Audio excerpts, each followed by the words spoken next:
Pigweed here. Today we review a tart ale and discuss the Great Schism of 1054.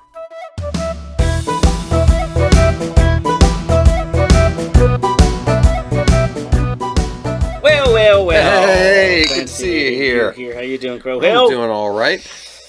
Some beer and conversation. How does that sound? Yeah, it sounds like a great idea. I ordered this really strange tart ale. Okay, well, that's interesting. We'll see how that goes. We'll see how that goes. So what's on your mind? So, Mrs. Pigweed and I were watching, she's Catholic, and we were watching one of those, like, dating shows. Okay. Except for this is like an international matchmaking situation. Yeah. And the guy's marrying the gorgeous woman from Ukraine. Yeah. And the wedding is over there, and so my wife recognizes mostly. Yeah. But she says, "What religion is that?" Yeah. I said, "Well, that's Eastern Orthodox," and I explained basically the whole thing. Yeah. Which is, well, it's like Catholicism except without the Pope. Yeah. Well, that's pretty much right. Is there anything more? Is there any more to be said about this matter? Oh, yes, there is. But okay. But also, have you heard the theory on why Russian and Ukrainian women are so beautiful? Do tell. Okay, so in World War II, the Russians lost so many people, and Ukrainians also. They lost so many people, like millions of people, millions of men, that the men who were still alive had their pick of the choicest women. So it kind of advanced to the even homely guys could score pretty well. Yeah, and so they were only marrying the really attractive women. Yeah, and those are the genes that got passed on. Now I don't know if that's true. It's just a funny story that I heard. But anyway, okay. Except for the guys who died. Yeah, yes, that was very sad. Okay, so this is called "I Just Crush a Lot." Okay, it's by Calvert Brewing down in Southern Maryland. And it's a blueberry lemon hibiscus tart ale, which sounds hideous. Is that so? But but the can is cool because all cool guys are rocking the Crocs. Oh, there you go. You know how that. But do they rock Crocs with socks? Men in socks with pink Crocs. That sounds like Dr. Seuss. And he's crushing a lemon and some blueberries, and I don't see any hibiscus in there, but.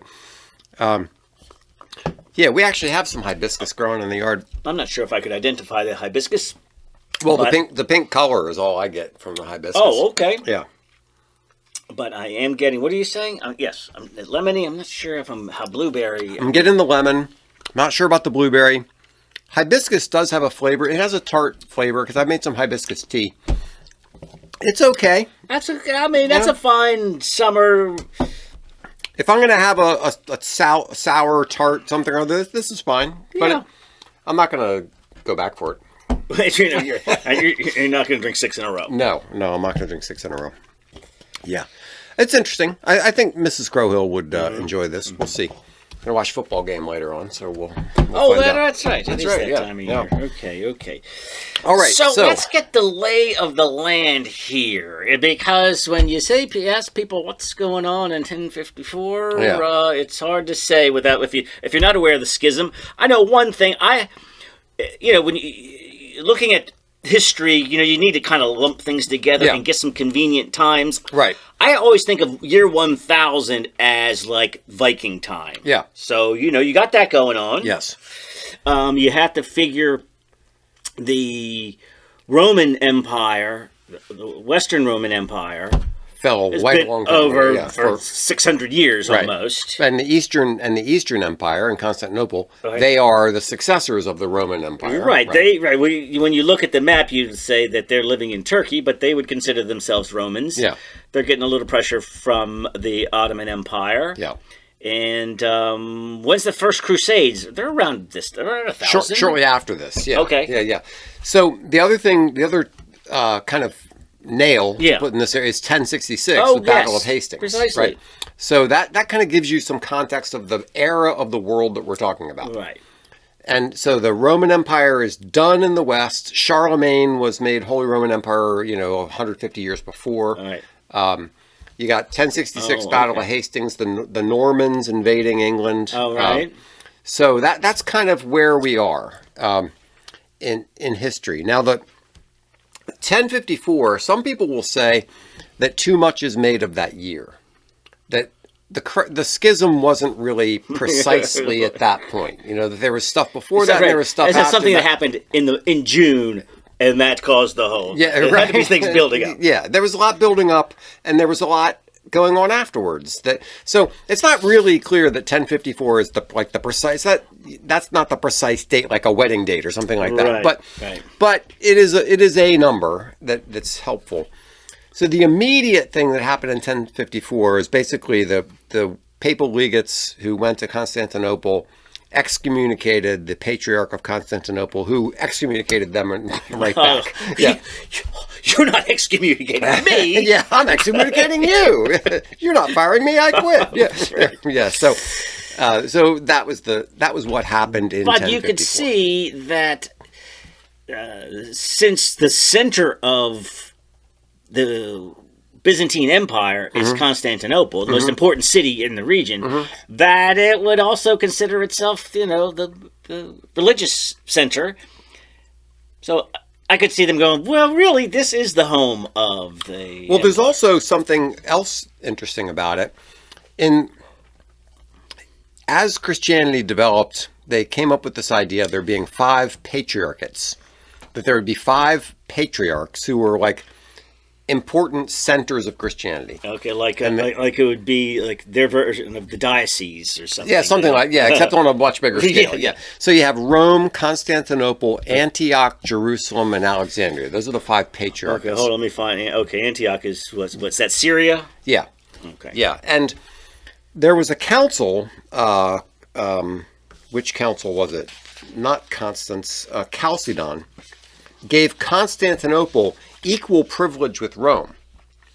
Okay, so now the Roman Church rejected that and said no, Rome is first. But there was precedent for Constantinople being this, an equal power to Rome. So the idea when around the time of 1054, I've read some of the documents from that time period. Right around that time, they were working really hard on trying to prove or justify the idea of the supremacy of the Roman pontiff as being the head of the whole church. And before that, there was more of an idea of these 5 patriarchs and Rome being like maybe first among equals. Okay. Like a position of sort of preference, but not being in charge of everything. Okay. So right around this time, around 1054. So the pope that we think of now is not really happening. It wasn't all that clear. I mean, a lot of things in Christianity are sort of it's latent. It's there, but it's not really explicit until later. Like a lot of the definitions about the theology of Christ didn't happen until the 400s, 500s, 600s, that sort of thing. Yeah. So this question of the role of the Pope and the role of the papacy is something that was developing very heavily in the West at that time, around in the 11th century, and in the East they didn't have anything to do with it.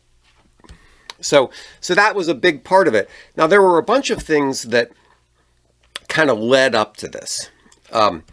We talked about the fall of the Roman Empire, right, in the West, and the Byzantine Empire stayed strong. But you had this cultural shift. You had people speaking Latin on the one side and people speaking Greek on the other side. Right. So there was different customs and things just naturally developing on both sides. You had the rivalry between Rome and Constantinople, in part because of that council that I said. So you're saying in Constantinople, Mass was in Greek? Yes. Okay. Yeah. The emperor played a bigger role in the church in the East. There's this thing called Caesaropapism. I'm not sure I'm pronouncing that right, but the idea of the political authority having some say over the church, which was it's a really bigger issue in the East than it is in the West. But then you had the Pope appointing Charlemagne as emperor of the Romans, right? And that didn't sit well with people in the East because they thought, hey, wait a minute, we're the Roman Empire over here. What are you doing appointing this guy? And then the rise of Islam, obviously. So if you think of the five patriarchates, Antioch and Alexandria and Jerusalem had been taken over by the Muslims at this time. Yeah. Okay. I just got a weird call, and I'm going to put this on Do Not Disturb. Sorry about that. So the Islam became a big issue. Yeah. And that made communication between the West and the East. There was less communication. Okay. I mean, the whole purpose for the Crusades, which we'll get to in a bit, was Western Christians had been traveling to Jerusalem on pilgrimage for quite a long time. Yes. And after the Muslims took over that area, it became more difficult for Western Christians to make that pilgrimage. So that kind of just lended to the split between the West and the East, where they used to have more going on. Right. Yeah. But this is all right. But is there practical, not theological matters? Yeah. So there's a lot of practical, political things like that. Logistics. That's language. Right. Yes. Yeah. All kinds of practical things. And there were some differences in the liturgy between I mean, there's Latin and Greek, but there was also things like the Orthodox use leavened bread for the Eucharist, and the Western use Isn't there unleavened. some minor wording in the Nicene Creed that is... Yes, well, thanks for bringing that up. That is actually the big thing that everybody points to. I mean, it's so minor, but clearly not. Yes. So the word is Filioque, which means "and the Son." So in the Nicene Creed it says the Holy Spirit who proceeds from the Father. Right. That's the original Nicene Creed. Okay. In the Western Church in Spain, when they were trying to deal with Arianism, which is the idea that Jesus was a created being and not the eternal second person of the Trinity, they emphasized the idea that the Holy Spirit proceeded from the Father and the Son. So they changed the creed. They changed the creed to say that the Holy Spirit proceeded from the Father and the Son. Right. So there's two issues there. The one question is... Doesn't sound like there are any issues there, but go ahead. So the one question is it theologically correct to say that the Holy Spirit proceeds from the Father and the Son? Right. The second issue is to say, who do you think you are changing the creed? Yeah. This is the creed that was established by the whole church in the Council of Nicaea. Right. Who do you think you guys are in Spain just changing this like this, right? So it became... But it does seem to play into the Arianism and Trinitarianism. Yeah. It's a great big issue theologically. Yeah. So it's a question of, did the Son... when the Son is begotten of the Father, right, does he get everything from the Father? Equal, like is it like God is this president and CEO and the other two, CFO? Yes. Or are they three equal partners? Yeah, right. This? So you get into all that sort of discussion. And so if the Spirit doesn't proceed from the Father and the Son, right, then the Son is lacking something, right? In his being begotten of the Father. So anyway, there's a lot of theology about it, and I don't want to get into all that, but it's very complicated. It is a huge big deal. Yeah, I mean, it's a huge big deal just in terms of the authority of it. Who do you think you are changing the creed? And then it's also a big deal in terms of the theology of it. Right. Well, I saw something about. All right. Well, hold on. Before I can talk about the Pope and. Is there a guy at the top of the chain in the East? No. Yeah. So there are the patriarchates, but there really isn't one guy on the top, and this kind of plays into. We're talking about before the split. Yeah. All right. Right. This also kind of plays into a difference that developed between the Western and Eastern churches, which. It's hard to explain this well, but the idea is basically that the West was more legalistic and rational. Rational's not, I don't mean that the East is irrational. I just mean that the West was more into trying to work things out and figure them out and be dogmatic and precise. And the East was more mystical and kind of like, yeah, we're not so sure, kind of let it go. Sort of being more willing to live with mystery, where the West is trying to nail things down. Which is funny, because to me, that sounds very Greek and Aristotelian, while Greece is in the East. Yeah. And if you think about somebody like, the Summa Theologica by St. Thomas Aquinas. Yeah. So, that stuff is very precise and going through all the arguments and figuring everything out. That's the Western tradition. So in the West, if you were to try to ask a question like, how do we know which councils are authoritative? There's been a lot of councils. Okay. And some of them everybody accepts as authoritative, and some of them, well, we're not so sure about that one, or about these decrees. So in the West, they want a precise, careful answer, which is the ones that are approved by the Pope are authoritative, and the ones that aren't approved by the Pope aren't. Okay. Where in the East, they're more like, well, I don't know, let's see how it works out. So you have that kind of difference going on just in the attitude of the two churches towards things like that. So, but what we're talking about here are the tensions leading up to 1054. We're not there yet. Well, I already mentioned that in 1054 they excommunicated each other, but yes. Right. Yeah. So yes, all these things have been tensions that have been building for quite a long time. Now, some people will think that like 1054. So is it the reverso excommunications is why they nail that date down to 1054? Okay. That's why they call it, say, 1054. Now, a lot of people will say that the church was united until the split. That's really not true. Yeah. Every time you had a council and you defined something, there was always some breakaway group.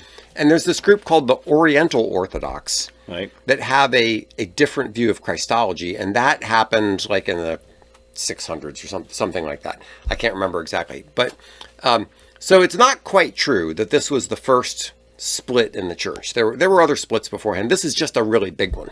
Right. So if you think about the really big splits in the church, there's this one between the Roman Catholics and the Eastern Orthodox, and then there's the Reformation. Those are like the two biggies. Right. So So what I was about to say was, I remember this meeting of the Pope and some bigwig in the Eastern Orthodox, and it was. Are we going to do this in Latin or Greek? Yeah. And what about the little son, father, the son? Like, how are we going to do this? But that made me think. Well, we all know that the Pope is the leader of the West. Is there a Pope figure in the East? So who would have been the guy representing the entire Eastern Orthodox? Is he the Russian guy, the Ukrainian guy, the Greek guy? Yeah, that's a good question. I'm not exactly positive, because you do have Russian Orthodox and Greek Orthodox. Those are the big ones, right? But you also have Ukrainian Orthodox, and you have other. Yeah, I'm looking at this groups. line here. Bulgaria's over here. Yeah. I don't know, Lithuania. What are they? Are they Poland? I know Poland's on the Catholic side. Yeah, so there's all these areas right on the border. Kind of went back and forth, and you have like the Iron Curtain guys, like Belarus and before the Iron Curtain, you had this problem between the Latin and the Greek, and there are areas that have gone back and forth, and so you have areas that are under the jurisdiction of Rome, but they use Eastern liturgy, and so there's a Byzantine rite and other kinds of things going on. So there's some murkiness in a lot of those countries. But you got all of the chants and the smells and the bells, and the robes and the crucifix and that all kind of visually probably look very, very familiar. Look similar. Now, one big difference is in iconography. The Eastern Church has icons, two-dimensional icons, but they don't have statuary the way you have. How about Mary? Is she as big? Yes. She's big in the East? Or? Yes. Now, the East doesn't necessarily accept the, what is it? There's some doctrine that the West accepts about Mary that the East doesn't, and I can't remember what it is. But generally speaking, yes, Mary is a big deal in the East. Celibacy rules are different. In the Eastern Church, priests can be married. Oh. Like our high school buddy is a married Orthodox priest. But bishops can't be married. Ah. In the Western Church, there are exceptions, but generally speaking, no priests or bishops can be married. All right. Now, what about the Catholic Mass that we attended, where the guy had previously been in another? Was he Eastern? No, he was Anglican. Oh, he's Anglican. Yeah, so that's the situation usually where you find married priests in the Roman Catholic churches. So they don't make you kick your wife to the curb. Yeah, exactly. If you were an Anglican priest and you convert, you keep your wife. Or if you were an Orthodox priest and you convert, or Byzantine rites, I think sometimes they can be married. So there are situations where you have married priests in the Roman Catholic Church. So we have all these things that led up to the schism, and then we had when exactly the schism takes place. Some people would argue that the really important marking point that really tore things apart was the Fourth Crusade, because the Crusaders sacked Constantinople.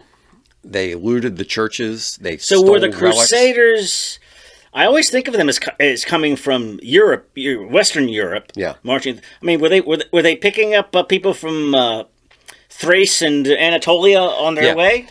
Yes, but this is something that I just learned, is that Peter the Hermit. As weird goes, you guys. Yeah. Something I just learned was that the Normans were a big deal in the schism. Well, you mentioned 1066. Yeah. So the Normans are basically Christianized Vikings. Right. And they lived, in Brittany and that kind of area. And then they, of course, took over England in 1066. But they were also heavily influential. They didn't, live their lives on Viking raids. But they still had a little Viking in them, right? So they were Europeanized. They were Frenchified, but not entirely. Yeah, they were thugs, and they were just mean, rotten people, pretty much. And they had a lot of influence in southern Italy. And this is another thing I didn't realize, is that southern Italy, like Sicily, Naples, that kind of stuff, had a lot of Orthodox, Orthodox Christians. And didn't they take Sicily back from the Muslims? Oh, I didn't know about that. Yeah, pretty sure. So the Normans apparently moved into Sicily and southern Italy, kicked out the Orthodox, and installed Western bishops, installed Latin Rite Western bishops, so that of course made exacerbated that made the Orthodox pretty upset. So, but then the real thing was the Fourth Crusade. And the Crusades, of course, were an attempt to help the Eastern Church, to send troops over there. Yeah, Antioch and Jerusalem, and taken over by the heathens. And those were two of the patriarchates. Yeah. I mean, that was important stuff. So pilgrims were trying to walk there. That's right, and they couldn't because they were being harassed by the Muslims. So the Crusades were a defensive attempt on the part of the West to regain land that had been taken from the Muslims, and it was supposed to be helping the Orthodox Christians. But the Fourth Crusade was horrible, and they did atrocious, unforgivable things, and the Orthodox are mad about it to this day. but then we're not talking about the horrible things that they did to the heathen Muslims. No, the horrible things they did to the Orthodox Christians. Yes, that's right. Yeah, right. And not only nasty things then, but then after they sacked Constantinople and everything, they imposed Western Latin-speaking bishops on the population. So the Orthodox really are not happy about this. Now, here's a funny little story I learned. This English guy, in 1995, raised as an Anglican Episcopal English guy, decides to convert to Orthodoxy because he's reading theology or whatever. Decides to convert to Orthodoxy, and then he all of a sudden is really upset about what happened in the Fourth Crusade. It's like, gosh, I'm mad about that. Darn, that was, yeah. 12th century. It's really funny how one thing that defines a group of people is what they're upset about. Yeah. You know. Yeah. So that's basically it. I mean, that's an overview. The thing is, people have been arguing and fighting about the things that we're talking about for 1,000 years. Yeah. So any one of the little details we've talked about, like whether you should use leavened bread or not, you know, we could you could spend hours talking just about that. Or right. My daughter wants to marry a guy who takes leavened bread. Not in my house. Yeah. Don't you read? This goes back a long way. Don't get me started. Yeah, it's like the old joke where